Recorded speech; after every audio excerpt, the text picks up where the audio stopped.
वो ख़वातीन भी लाला करवाना चाहती हैं, इस बॉक्स पे हमसे रब्ता करें। लाला के लिए ऐसे अफराद को कोई काबिल भरोसा शख्स मुयस्सर नहीं होता जिस पर एतमाद और भरोसा किया जा सके, जो निकाह से लेके तलाक तक के मरहले को खुश इसलूबी से सर अंजाम दे, तो आप मुकम्मल एतमाद के साथ हमसे रब्ता कर सकते। हमारे यहाँ ये मैसेज इस टाइम पे देना बड़ा ज़रूरी था, क्योंकि आपको पता है हलाला सेंटर्स बन गए हैं। Oh really? आप ऑनलाइन सिर्फ लिखिए हलाला सेंटर्स। मैं आपको इसका ऐड दिखा दूँ। यहाँ पे ओपन हमारे उधर बहुत इलाकों में आसपास ऐड सुनिए। क्योंकि अपने शौहर से दोबारा निकाह करने के लिए हलाला ज़रूरी है।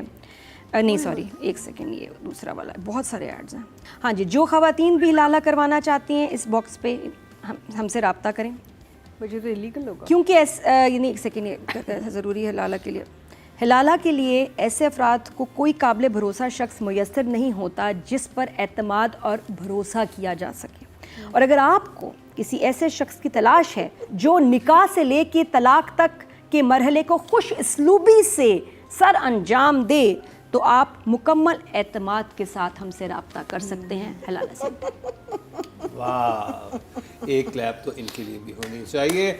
और जैसे खुल्ला मौलवी साहब ने बताया कि शरई तौर पे ये नाकाबिले कबूल है कि आप इस नीयत के साथ किसी के साथ निकाह करें कि मैंने इसे तलाक लेके दोबारा अपने प्रीवियस पार्टनर के पास जाना है, तो आप तो पहले इन लोगों को पकड़ना चाहिए ना कि ये कैसे हो रहा है, ये सेंटर्स काम कैसे कर रहे हैं। मुझे ये बताएं कि जो आप एक सेकंड में गूगल में सामने आ जाते हैं विद नंबर्स, एड्रेसेस, और इतना डिस्क्रीट काम को इतने ओपनली पब्लिसाइज किया जा रहा है, क्योंकि डर ही नहीं है। ये कैसे कोऑपरेट कर रहे हैं? ऐसे मैं तो गई थी, मुझे हलाला पसंद नहीं आया, हलाला करना। ऐसे 12-13 एड्स तो मैंने देखे हैं जो विद इन कराची मैंने भी इसमें देखे, आसपास तो हर शहर में हैं, ओपनली काम कर रहे हैं, एड्रेसेस हैं, जाओ आ जाओ। और ये देखा आपने कितना डिटेल का ऐड था। तो दिस इज सिक एक्चुअली।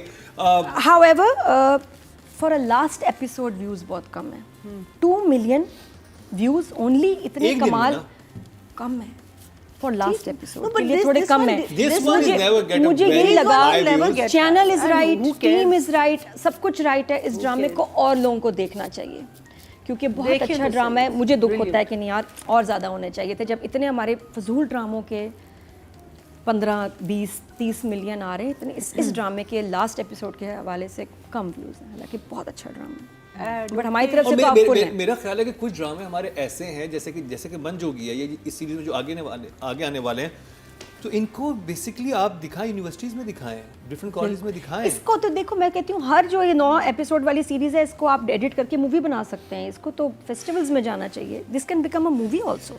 ये सारे 9 एपिसोड्स को एक मूवी बनाएं, नेटफ्लिक्स पे डालें, प्राइम पे दें, फेस्टिवल्स में भेजें। It's that good. तो राइटिंग और डायरेक्शन के नंबर 10 हैं दोनों। 10 ठीक है जी। तो मैं आपको एक छोटी सी कहानी सुनाना चाहूँगी। मैंने जब वो एक सीन देखा, जब गौहर आसमा बाज को कहते हैं कि तू फैसला कर, हाँ, माँ के पास जाते, मेरी कब्र बनानी है। हाँ, तो मुझे याद आ गया कि बचपन में मेरी नानी मुझे कहानी सुनाती थी कि एक कैदी है और वो उसको फांसी वो चढ़ने लगा है, तो उससे पूछा जाता है कि आखिरी ख्वाहिश क्या है, तो कहते हैं मैं अपनी माँ से मिलना चाहता हूँ। तो कहते हैं हाँ ठीक है, इट्स अ गुड, माँ से मिला देते हैं। तो जब माँ मिलने आती है तो वो कैदी माँ के करीब जाता है और उसके कान में कुछ कहने के बजाय कान काट देता है माँ का दांतों से, और कहता है कि बचपन में जब मैं चोरी करता था और तुझे पता चलता था तो तू मुझे कभी रोकती नहीं थी। आज मैं फांसी चढ़ रहा हूँ क्योंकि तूने मुझे बचपन में कभी नहीं रोका। तो the scene that I saw between these two characters reminded me of the role a mother plays in a human being's life.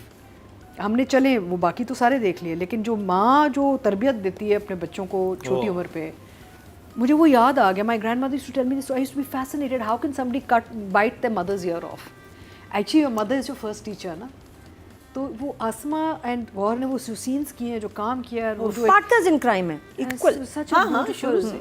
और वो फिर वो जो कहती है और गलत नहीं, and then she goes into, वो गलत काम करती है माँ, और वो भी पकड़े जाते हैं, और वो फिर वो सामान डाल रहे हैं कि अब मॉब आएगा हमारे लिए, तो she gets him into more trouble ना। गलत काम करके शुरू से ही गलत काम करवा रही है माँ इस कैरेक्टर को. Although it played it very well because you think she's a little sympathetic towards her. Yeah, but लेकिन she wasn't. She's not. She's very हाँ, evil actually. She actually is. तो एक तो ये था, दूसरा ये कि वो इतने खूबसूरत मोमेंट्स थे. The way the mob stops at the end. मौलवी साहब की आवाज़ पे जब मॉब रुक जाता है, वो अजान से जब पता चलता है उनको कि वो आ गए हैं, ऐसे मोमेंट्स क्रिएट किए काशिफ ने कि I feel that it's just so divine actually. And the way he is used every character and every concept so well without actually, यानी कि किसी को वो उन्होंने ना किसी को खफा नहीं किया. ये वो कॉन्सेप्ट्स हैं जहाँ लोग खफा हो जाते हैं यार कि आप क्या कर रहे हैं, आप मज़हब से खेल रहे हैं, आप ये ऐसी बातें कर रहे हैं, आप मौलवी साहब से. ये राइटर और डायरेक्टर ने इतने खूबसूरती से ये कहानी सुनाई है और इसकी कंक्लूजन सुनाई है हमें, जहाँ हम कहते हैं हाँ यार ये वाकई ये सही है, ये ऐसे ही होना चाहिए, हम खफा नहीं हो रहे, which is a very big achievement, you know, I think. So 10 for both of course. और मैं कहूँगा कि इस वक्त पाकिस्तान में अगर कोई मौलवी अच्छे हैं तो वो अदनान टीपू हैं. चाहे जब तक का I गाना tell you, हो, beautiful, या फिर मंजू lovely की work हो. you've done. Cutest Molvi. हाँ, द बेस्ट मौलवी. टोटल वोट जो कास्ट हुए, राइटिंग और डायरेक्शन दोनों साथ साथ कर रहे हैं. जफ़र मेराज और काशिफ निसार, ये हमेशा से काबिल पुलाव के बाद से हमारा शायद यही चल रहा है, जब ये दोनों साथ होते तो हम इन दोनों को साथ में ही इनकी बात करते हैं, क्योंकि बहुत ही अच्छी एक आपस में इनकी क्लोजनेस या नज़र आती है कि आप दोनों चीज़ों को अलग ही नहीं कर सकते, राइटिंग और डायरेक्शन को. तो टोटल वोट जो कास्ट हुई राइटिंग कैटेगरी में 20,000 हुए हैं और मन जोगी से जफ़र मेराज साहब के हिस्से में आए हैं 4,640, 23% मतलब 2.3, जो कि हैं जी सेकंड हाईएस्ट. काशिफ निसार साहब की बात की जाए तो जी टोटल वोट जो डायरेक्शन की कैटेगरी में कास्ट हुए हैं वो 21,200 हुए हैं और काशिफ निसार साहब के हिस्से में आए हैं 5,616, 26% मतलब 2.6, ये भी सेकंड हाईएस्ट ले गए हैं. लास्ट एपिसोड मन जोगी की. अब बात कर लीजिए सबीना फारूक की, यानी कि आलिया. सबीना जब गौहर आता है उसके पास एंड पहले ही माफिया मांगता है ना, and then the anger comes out. उसका जो कंपोजर था इस सीन में, I thought was just amazing. We know she is done well, we know you know the interrogation वगैरह, बट हियर उसने जो कंपोजर अपना किया है, बिकॉज वो कह रही है नहीं, you know, like it wasn't she wasn't pleading with him or she kept her composure. She's saying no, I don't want you, I want him. Oof. It was और just पहले तो वो शबीर समझ ही नहीं पाता ना कि क्या कह रही है. हाँ, और फिर जो गुस्से में बोलता है yeah. उसके चेहरे पे खौफ आता है, वो यूं सहम जाती है.